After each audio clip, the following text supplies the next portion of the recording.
Generally આપણે બહારના શાક ખૂબ જ પસંદ હોય છે. તેનું કારણ હોય છે તેના સ્પેશિયલ મસાલા.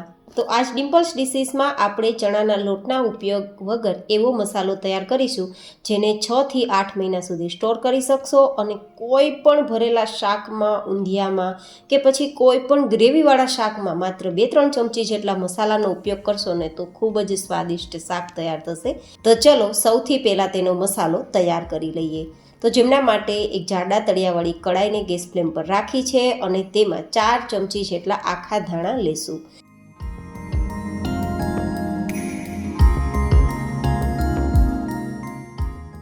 સાથે 1 ચમચી જેટલું આખું જીરું, 1 ચમચી જેટલી આપણે વરિયાળી લેશું અને અડધા નંગ જેટલો તજનો ટુકડો લેશું. સાથે 2 નંગ જેટલા બાદિયા લેશું. લગભગ 1/4 ટીસ્પૂન જેટલા લવિંગ અને 2 મોટી એલચી, જેને કાળી એલચી અથવા એલચા કહેવાય, તે લીધા છે. સાથે 7 થી 8 નંગ જેટલા સૂકા લાલ મરચાં અને 2 તમાલપત્ર. આ બધા જ મસાલા છે તેને ધીમા ગેસની ફ્લેમ પર આપણે શેકવાના છે. અહીંયા કોઈ પણ પ્રકારના મસાલા તમારી પાસે ના હોય તો તેને તમે સ્કીપ કરી શકો છો. જોકે મસાલા આમ તો ડ્રાય જ હોય છે, પણ આપણે થોડીવાર માટે શેકશું ને તો તેની સેલ્ફ લાઈફ વધી જશે, કારણ કે આપણે મસાલાને સ્ટોર કરવાના છીએ તો તે બિલકુલ ખરાબ ના થાય તે માટે શેકવા જરૂરી છે. પણ મસાલા બળી પણ ના જાય તેના માટે ગેસની ફ્લેમ ધીમી રાખવાની અને મસાલાને સતત ચલાવવાનું. તો માત્ર 1-1.5 મિનિટમાં આપણા મસાલા શેકાઈ જશે. તો તે મસાલાને આપણે પ્લેટમાં કાઢી લેશું અને તેને ઠંડા થવા માટે સાઈડમાં રાખી દઈશું. હવે તે જ કડાઈમાં આપણે લગભગ 4 ચમચી જેટલા કાચા મગફળીના દાણાનો ઉપયોગ કરીશું. આ દાણાને આપણે ધીમા ગેસની ફ્લેમ પર થોડી જ વાર માટે શેકવાના છે.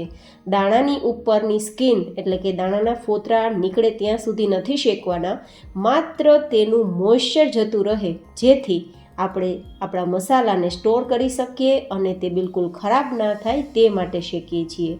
તો અહીંયા આપણે ફોતરા નીકળે ત્યાં સુધી ન શેકતા માત્ર થોડી એની અરોમા આવવા લાગે, થોડી સ્મેલ આવવા લાગે ત્યાં સુધી જ શેકવાના છે. અને દાણા શેકાતા તેની સુગંધ પણ સારી આવશે અને તે મસાલાનો જે સેલ્ફ લાઈફ છે તે પણ વધી જશે. તો દાણા શેકાઈ ગયા છે તો તેને પણ એક્સ્ટ્રા પ્લેટમાં કાઢી લેશું અને તેને ઠંડા થવા છોડી દેશું. હવે તે જ પ્લેટમાં ફરીથી 2 ચમચી જેટલા તલ ઉમેરીશું અને તલને પણ ધીમા ગેસની ફ્લેમ પર આપણે શેકીશું. તલને પણ શેકવાથી લાંબા સમય સુધી આપણો મસાલો સારો રહેશે, તેની સેલ્ફ લાઈફ વધી જશે અને તેની સુગંધ અને સ્વાદ બંને ખૂબ જ સરસ આવશે. પણ તલ બળી ના જાય તે ખાસ જોવાનું. હવે તલ શેકાઈ જાય એટલે ગેસની ફ્લેમ બંધ કરી દેવાની છે અને તે જ તલની અંદર 2 ચમચી જેટલું આપણે નારિયેળનું છીણ ઉમેરવાનું છે. નારિયેળનું છીણ છે ઝડપથી બળી જાય છે, જેથી ગેસની ફ્લેમ બંધ રાખીને જ આપણે આ રીતે થોડીવાર માટે ચલાવશું તો ટોપરું શેકાઈ જશે, કારણ કે આપણી કડાઈ પણ ગરમ છે અને તલ પણ ગરમ છે. આ બધી જ સામગ્રી શેકીને ઉપયોગમાં એટલા માટે લીધી છે કે મસાલો લાંબા સમય સુધી સારો રહે અને સારો સ્વાદ આપે. તો તેને પણ પ્લેટમાં કાઢી લેશું અને હવે આ બધી જ સામગ્રીને પરફેક્ટ ઠંડી કરીશું.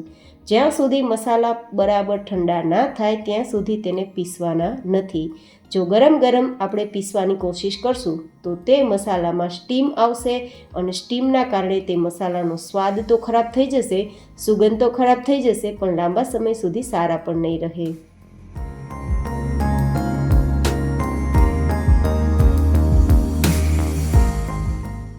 હવે આપણા બધા જ મસાલા એકદમ સરસ ઠંડા થઈ ગયા છે. તો સૌથી પહેલાં મિક્સર જારમાં આપણે શેકેલા મગફળીના દાણા, તલ અને ટોપરું લઈ લઈશું અને પછી તેનો અધકચરો પાવડર તૈયાર કરીશું. આ 3 સામગ્રીમાં તેલનું પ્રમાણ હોવાના કારણે એ પેસ્ટ પણ બની શકે છે. તો મિક્સરને ચાલુ કરવાનું, બંધ કરવાનું, ચાલુ કરવાનું, બંધ કરવાનું, આવું 2 થી 3 વાર કરશો તો એકદમ સરસ આ રીતે પાવડર જ તૈયાર થશે. તો આ પાવડરને અત્યારે આપણે સાઈડમાં રાખી દઈશું અને હવે આપણે ફરીથી તે જ મિક્સર જારમાં આપણે જે શેકેલા મસાલા છે ને તે પણ ઠંડા થઈ ગયા છે તો તેને પણ લઈ લઈશું અને આ મસાલા લીધા બાદ તેમાં થોડા આપણે એક્સ્ટ્રા મસાલા ઉમેરીશું. જેમ કે અડધી ચમચી જેટલી હળદર ઉમેરીશું, અડધી ચમચી જેટલી હિંગ ઉમેરીશું, 1 ચમચી જેટલું નમક ઉમેરીશું, 1 ચમચી જેટલો આમચૂર પાવડર ઉમેરીશું અને 1 ચમચી જેટલી ખાંડ ઉમેરીશું. અને પછી આ મસાલાને પણ અધકચરા વાટી લેશું. મિક્સરને ચાલુ બંધ કરીને દળશો તો મસાલાની અંદર રહેલું તેલ બહાર નહીં નીકળે, પણ મસાલા એકદમ સરસ પાવડર જેવા દળાઈ જશે. જ્યારે પણ કોઈ પણ વસ્તુ દળો ત્યારે પાવડરના ફોર્મમાં દળવાથી તે લાંબા સમય સુધી સારી રહે છે. હવે આપણે જે મગફળી, ટોપરું અને તલનો પાવડર તૈયાર કર્યો ને તેને પણ મિક્સરમાં ઉમેરી અને એકવાર ચક્કર લગાવી દઈશું, જેથી આ બધી જ વસ્તુ સરસ મિક્સ થઈ જાય. હવે વધારે ગ્રાઇન્ડ નથી કરવાનું, કારણ કે માત્ર મિક્સ કરવા માટે એકાદ ચક્કર કાફી છે. હવે આ તૈયાર થયેલ મસાલાને કોઈ ચોખ્ખી કાચની બરણીમાં અથવા તો એરટાઇટ બોટલમાં ભરીને તમે સ્ટોર કરી 6 મહિના સુધી યુઝ કરી શકો છો. ફ્રીજમાં રાખશો તો 1 વર્ષ સુધી સારો રહેશે, પણ ફ્રીજની બહાર 6 મહિના સુધી સારો રહેશે. આ મસાલાથી તમે કોઈ પણ ભરેલા શાક તૈયાર કરી શકો છો. આ રીતે મસાલો આપણે તૈયાર કર્યો તે ભરી દેવાનો અને પછી તેનાથી શાક બનાવવાનું, તો તમારું કલાકોનું કામ મિનિટોમાં થશે અને સ્વાદિષ્ટ શાક તૈયાર થશે, બીના ઝંઝટ શાક તૈયાર થશે. તો મેં તમને આ મસાલાથી કઈ રીતે શાકને ભરીને તૈયાર કરવા તે પણ પ્રોસેસ બતાવી. અને હવે કોઈ મિક્સ સબ્જી છે અને ગ્રેવીવાળી તૈયાર કરવી છે તો તમે સ્વાદ પ્રમાણે 4-5 ચમચી જેટલો મસાલો ઉમેરી અને આટલું ચટાકેદાર શાક તૈયાર કરી શકો છો. તો આપણો આ મસાલો ઓલ ઇન વન ગુજરાતી શાક માટે તૈયાર થયો છે. એકવાર બનાવો અને અનેક દિવસો સુધી તેનો ઉપયોગ કરો અને અનેક વાનગીઓમાં તેનો સ્વાદ માણો. તો કેવો લાગ્યો તમને આજનો આ ટેસ્ટી મસાલો? મને તમે તમારા ફીડબેક જરૂર શેર કરજો. ફરી મળીશું એક નવી જ એન્ડ હેલ્ધી રેસીપી સાથે. ત્યાં સુધી stay healthy and stay happy.